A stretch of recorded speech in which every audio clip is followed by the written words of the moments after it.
welcome friends to my YouTube channel Transformation the Concept Builder। Friends, आज हम लोग atmosphere के बारे में पढ़ेंगे। एटमॉस्फेयर के डिफरेंट लेयर्स और उससे रिलेटेड फैक्ट्स एंड कॉन्सेप्ट समझेंगे। तो आइए हम लोग देखते हैं। ये है हमारा अर्थ।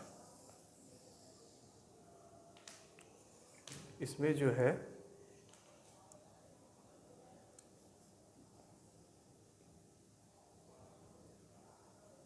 ऐसे रफली फिगर है। ये इस पर फिगर पे ज़्यादा ना जाए, कॉन्सेप्ट को समझें, ठीक है जी। तो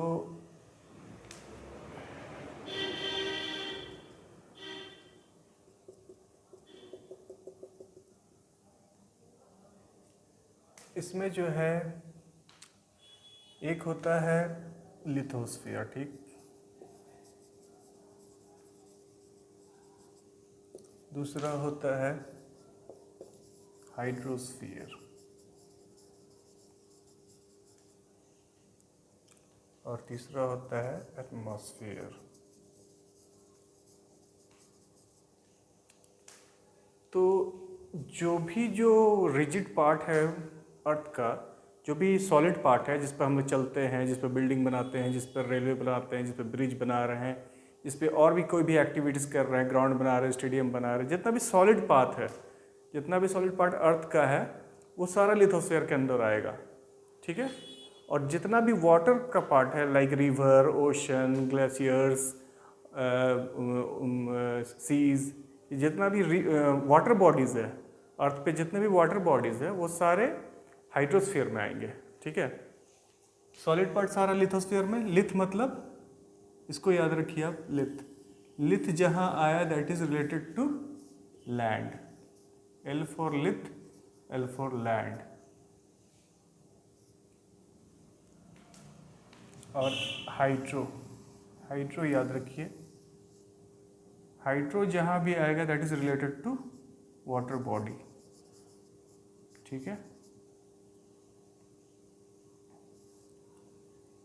और एटमॉस्फेयर, A फॉर एयर और A फॉर एटमॉस्फेयर। जहाँ एटमॉस्फेयर का बात आया ATM, तो इसका एटमॉस्फेयर समझिए। सिंपल से इसको याद कर रखने के लिए तरीका है, ट्रिक कह लीजिए कि ATM, एटमॉस्फेयर को शॉर्ट में ATM लिखते भी हैं एब्रीविएशन फॉर्म में। तो एटमॉस्फेयर से रिलेटेड ये जो भी होगा, एटमॉस्फेयर तो कम्प्लीटली एटमॉस्फेयर से रिलेटेड है। तो फिर इसमें अर्थ में देखिए, ये अर्थ हो गया पूरा। इसमें जो है ये कॉन्टिनेंटल पार्ट, सॉलिड पार्ट, इसी पे हम लोग रहते हैं, सारा कुछ इसी पे है। तो ये वाले पार्ट को हम लोग कह देंगे लिथोस्फीयर।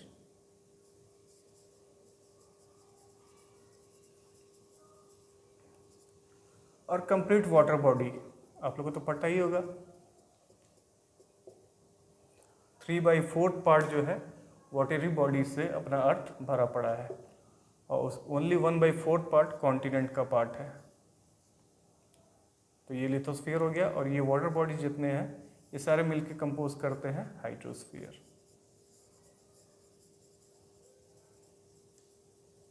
ठीक है। और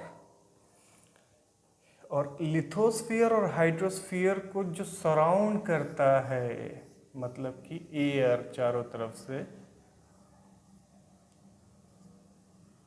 वो एयर को,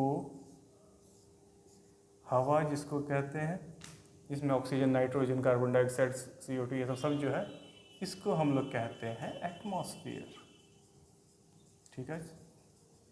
इसको कहते हैं हम लोग एटमॉस्फेयर। जो चारों तरफ एयर है और उससे विंड रिलेटेड जितने भी फेनोमेनन हो रहे हैं वो सारे एटमॉस्फेयर में आएंगे, ठीक है। तो ये तो हुआ ओवरऑल एटमॉस्फेयर और लिथोस्फेयर ये और हाइड्रोस्फेयर तो समझ गए होंगे आप लोग, तीनों में डिफरेंस। अब हम लोग आते हैं एटमॉस्फेयर पर, ठीक है। तो एटमॉस्फेयर जो है इसको मान लेते हैं हम लोग अर्थ, इसको ये हो गया अर्थ, पूरा नहीं बना रहे हैं इसको, नीचे भी है पूरा जाएगा, ये हो गया अर्थ। अब अर्थ जो है घिरा हुआ एटमॉस्फेयर से, और अर्थ तो उसमें पहला लेयर जो है वो जो इसको अर्थ को कवर करता है, इन्वेलप, इसको एयर का इन्वेलप भी कहते हैं, वो होता है ट्रोपोस्फियर। उसको हम लोग क्या कहते हैं, ट्रोपोस्फियर।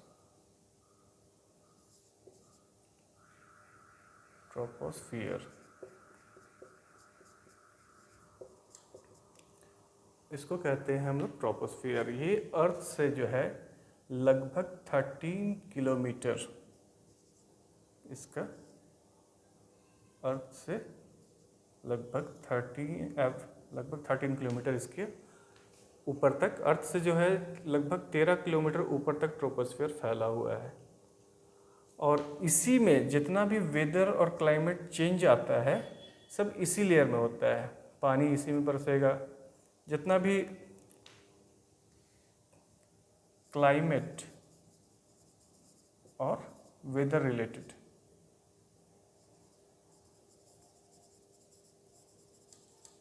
जितना भी क्लाइमेट और वेदर रिलेटेड फेनोमेना है सब इसी लेयर में होगा और किसी लेयर में नहीं होगा। ठीक है, समझ गए इतना। उसके बाद ट्रोपोस्फेयर से यही पूछेगा कि अक्सर ही डायरेक्ट पूछता है कि, और सबसे ये डेंसली होता है, सबसे ज़्यादा डेंसिटी जो है अर्थ के नज़दीक होता है, और जैसे जैसे ऊपर हम लोग बढ़ेंगे डेंसिटी जो है डिक्रीज करेगा। ठीक है, density decreases, density decreases with height.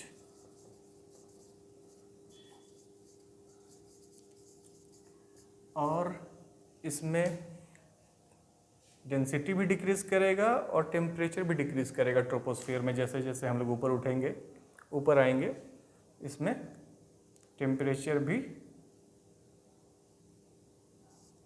Temperature also decreases, temperature decreases जैसे जैसे हम लोग ट्रोपोस्फियर में ऊपर आएंगे।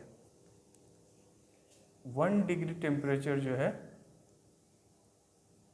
1 डिग्री टेम्परेचर हर 165 मीटर हाइट पे घटता है ट्रोपोस्फियर में। ठीक है, ये सब फैक्ट्स याद रखेंगे, ये सबसे डायरेक्ट क्वेश्चन पूछता है, ये सब फैक्ट ही इसको याद ही रखना पड़ेगा। तो ये समझ के पहला लेयर होता है, और बहुत सबसे इम्पोर्टेंट लेयर यही होता है, क्योंकि सब मौसम से रिलेटेड जितना कुछ भी होता है ना, चेंजेस सब इसी में होता है, जो हम लोग को देखने के लिए और फील करने को मिलता है सब इसी में होता है। उसके बाद आता है, इसके बाद जो आता है वो आता है दूसरा लेयर, उसको हम लोग कहते हैं स्ट्रेटोस्फियर। स्ट्रेटोस्फियर, ठीक है, इसका हाइट जो है लगभग 50 किलोमीटर होता है।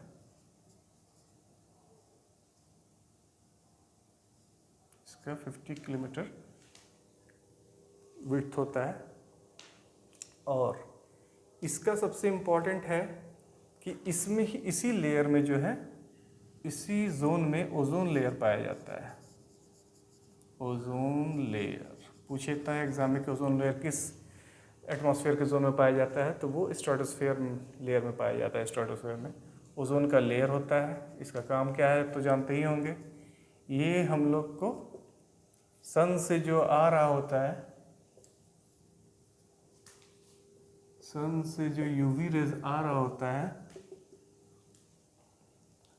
उससे हम लोग को बचाता है। ओजोन क्या करता है, अल्ट्रा वायलेट रेज से हम लोग का रक्षा करता है,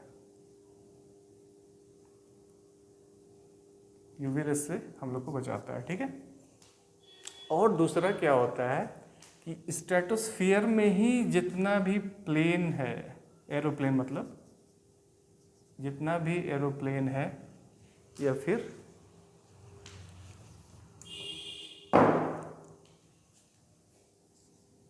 जितना भी एरोप्लेन, जेट प्लेन, ये सब जो है जितना भी उड़ता है सब इसी में उड़ता है, क्योंकि इसमें जो है वेदर फेनोमेना बहुत कम होता है।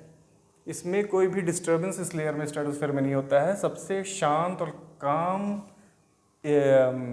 जोन और एटमॉस्फेयर का लेयर इसी को पाया जाता है। इसमें कोई किसी तरह कोई डिस्टर्बेंस नहीं पाया जाता है, एकदम शांत रहता है। इसीलिए जितना भी प्लेन है, एरोप्लेन है, जेट प्लेन है और भी प्लेन इसको प्रेफर करता है इसमें उड़ने के लिए। वैसे तो जाता ही इधर ही से होते हुए, लेकिन फाइनली इसमें मूव करता है ज़्यादा, मैक्सिमम इसमें मूव करना प्रेफर करता है, क्योंकि सबसे आसान, सबसे शांत होता है। ये भी एग्जाम में पूछा जाता है कि सीधे पूछ देगा कि किस लेयर में एरोप्लेन या प्लेन, जितने भी जेट प्लेन्स है ये सब ट्रैवल करते हैं, तो वो स्ट्रेटोस्फेयर हो जाएगा। ठीक है, ये भी बहुत, दूसरा ट्रोपोस्फेयर के बाद दूसरा इंपॉर्टेंट लेयर यही है। उसके बाद तीसरा लेयर आता है, उसको कहते हैं हम लोग मेसोस्फीयर। ये थर्ड लेयर, इसका हाइट लगभग 80 किलोमीटर के आसपास होता है। ठीक, इसका कुछ ज़्यादा यूज़ नहीं है, इसलिए। इसके बाद आता है आइनोस्फीयर। इसी को हम लोग एग्जोस नहीं, थर्मोस्फीयर भी बोलते हैं।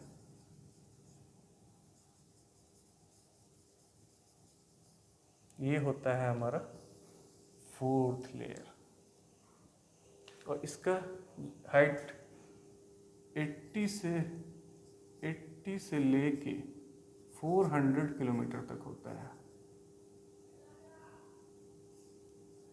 इसका जो विड्थ होता है 80 से 400 किलोमीटर तक वेरी करता है।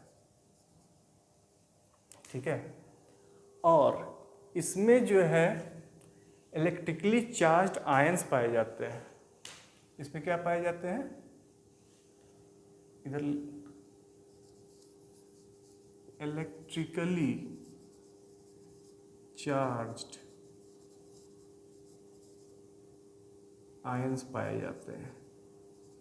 इसीलिए इसी आयंस को पाए जाने के चलते इसका नाम पड़ा है आयनोस्फीयर। और इस जोन में, इस आयनोस्फीयर लेयर में जो है टेम्परेचर डिक्रीज करता है हाइट के साथ। जैसे जैसे हम लोग ऊपर उठेंगे वैसे वैसे इसमें जो है टेम्परेचर बढ़ता है, टेम्परेचर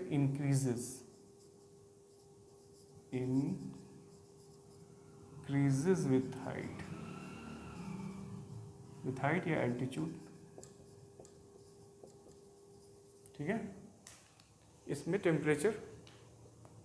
और दूसरा पॉइंट इसमें ज़्यादा इम्पॉर्टेंट है कि इसी लेयर से जो है रेडियो वेव्स जो अर्थ से आते हैं वो सारा इसी से रिफ्लेक्ट करके पहुंचते हैं, जिससे हम लोग का रेडियो काम करता है। मान लीजिए अर्थ में आप यहाँ पे जो टावर है, टावर से फ्रीक्वेंसी गया और ये यहीं इसी लेयर से टकरा के फिर लौटता है, और यहाँ पर आप FM वगैरह बैठ के सुन सकते हैं। रेडियो में बैठ के जो सुनते हैं उसमें इसका बहुत यूज़ रहता है।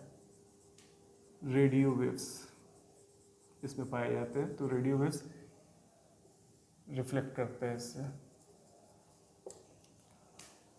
ठीक है, ये भी बहुत इम्पोर्टेंट है इस चलते, रेडियो फ्रीक्वेंसी के चलते और इलेक्ट्रिकली चार्ज होने के चलते इस आयनोस्फीयर के बारे में भी सीधे पूछा जाता है। तो आप लोग ध्यान रखेंगे चारों लेयर, और जिसमें से अच्छा पहले मेसोस्फीयर बता देता हूँ। इसके बाद लास्ट लेयर आता है एग्जोस्फीयर। ये 5वां लेयर होता है एटमॉस्फेयर का फाइनल लेयर। इसके बाद लेकिन इसके बारे में कुछ ज़्यादा जानकारी नहीं हम लोग को है, तो इसीलिए, क्योंकि बहुत बाहर का लेयर है, एकदम आखिरी का लेयर है, और इसी के बाद धीरे धीरे जाके ये स्पेस में मर्ज कर जाता है। एकदम स्पेस का समझिए कि स्टार्टिंग पॉइंट है स्पेस का। स्पेस और स्पेस में स्पेस का मर्जिंग पॉइंट है, merges in space, merges in space. इसके बाद एक्सोस्फीयर के बाद वो पूरा स्पेस का ही पार्ट हो जाता है, स्पेस में पूरी तरह मर्ज हो जाता है, उसको अर्थ से बहुत उसका कनेक्शन रहता नहीं है, और इसके बारे में हम लोग जानकारी भी कम है, और इससे क्वेश्चन भी इसीलिए कम पूछता है। बहुत ज़्यादा पूछेगा तो बस वही पूछ देगा आउटर मोस्ट लेयर कौन है, तो एक्सोस्फीयर। बस इसके बारे में इतना ही याद रखना है कि आउटर मोस्ट लेयर एक्सोस्फीयर है। और सबसे इम्पॉर्टेंट आपका ट्रोपोस्फियर, ठीक है, मोस्ट इम्पॉर्टेंट VVI इसको, और दूसरा इम्पॉर्टेंट स्ट्रेटोस्फियर, इसलिए सारा एरोप्लेन जेट प्लेन इसी में मूव करता है, ओजोन लेयर स्ट्रेटोस्फियर में है जो कि यूवी रे से हम लोग को बचाता है, ठीक है। और ट्रोपोस्फियर क्यों इम्पोर्टेंट आप जानते ही हैं, क्योंकि सारा क्लाइमेट वेदर रिलेटेड फेनोमेना इसी में अकर करता है। और आयनोस्फीयर इसलिए इम्पोर्टेंट है कि रेडियो वेव्स यहाँ से टकरा के हम लोग तक रिफ्लेक्ट करके उसको काम करता है, इलेक्ट्रिकली चार्ज आयंस होता है इसमें, इसमें यही है। और वैसा तो इतना तो आप लोग समझ ही गए होंगे। एटमॉस्फेयर में बेसिक लेयर से रिलेटेड यही सब है जो एग्जामिनेशन पॉइंट ऑफ व्यू से इम्पॉर्टेंट है। हम वही सब टॉपिक को टच कर रहे हैं जिससे एग्जामिनेशन में डायरेक्ट क्वेश्चन आता है। वैसे बहुत सारे टॉपिक्स हैं, उन पर भी आएंगे, लेकिन जो ज़्यादा इम्पॉर्टेंट है उसको ज़्यादा हम लोग स्ट्राइक करेंगे, पहले उसको टच करेंगे, उसके बाद हम लोग उससे कम इम्पॉर्टेंट, उसके बाद कम। इससे एक क्वेश्चन आपको मिलेगा हर एग्ज़ाम में। तो इसीलिए आज के लिए इतना ही, फिर मिलेंगे हम लोग नेक्स्ट क्लास में। Thank you.